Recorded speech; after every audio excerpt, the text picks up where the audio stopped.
अध्याय 24। 5 दिन के बाद हनन्याह महायाजक कई पुरनियों और तिरतुल्लुस नामक किसी वकील को साथ लेकर आया। उन्होंने हाकिम के सामने पौलुस पर नालिश की।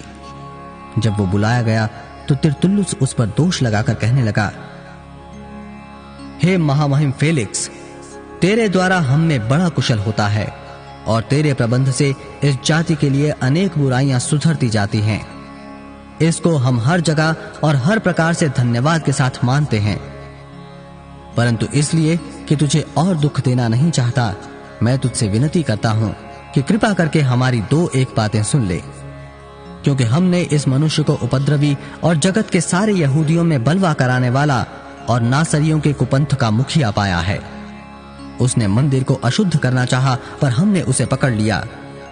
हमने उसे अपनी व्यवस्था के अनुसार दंड दिया होता, परंतु पलटन के सरदार लूसियास ने उसे जबरदस्ती हमारे हाथ से छीन लिया और मुद्दइयों को तेरे सामने आने की आज्ञा दी।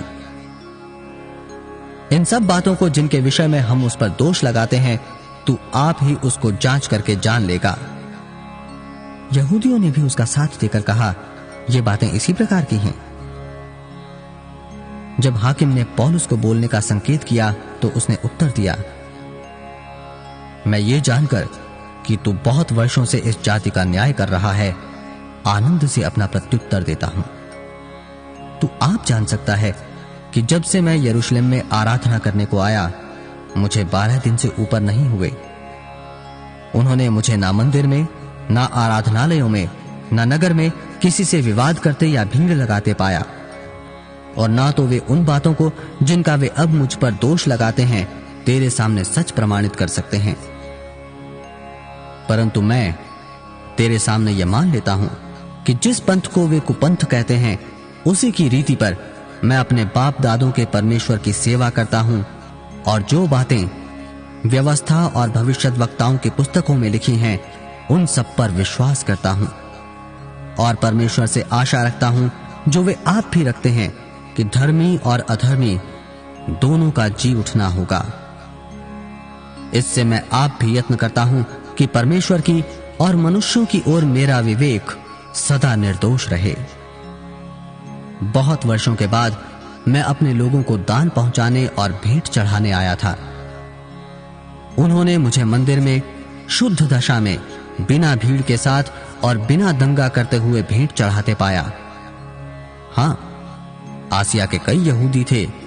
उनको उचित था कि यदि मेरे विरोध में उनके पास कोई बात हो तो यहां तेरे सामने आकर मुझ पर दोष लगाते। क्या ये आप ही बताएं कि जब मैं महासभा के सामने खड़ा था तो उन्होंने मुझ में कौन सा अपराध पाया?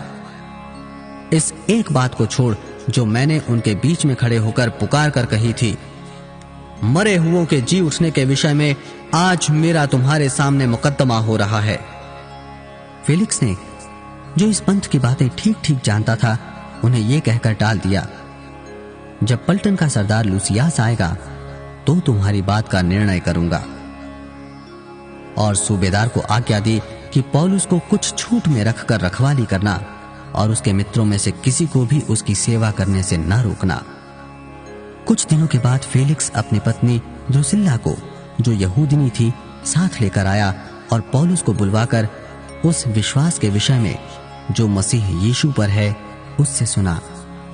जब वो धर्म और संयम और आने वाले न्याय की चर्चा कर रहा था तो फेलिक्स ने भयभीत होकर उत्तर दिया, अभी तो जा, अवसर पाकर मैं तुझे फिर बुलाऊंगा।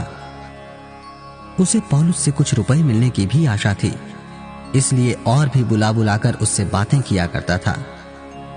परंतु जब 2 वर्ष बीत गए तो पुरकियुस फेस्तुस फेलिक्स की जगह पर आया, और फेलिक्स यहूदियों को खुश करने की इच्छा से पौलुस को बंदी ही छोड़ गया।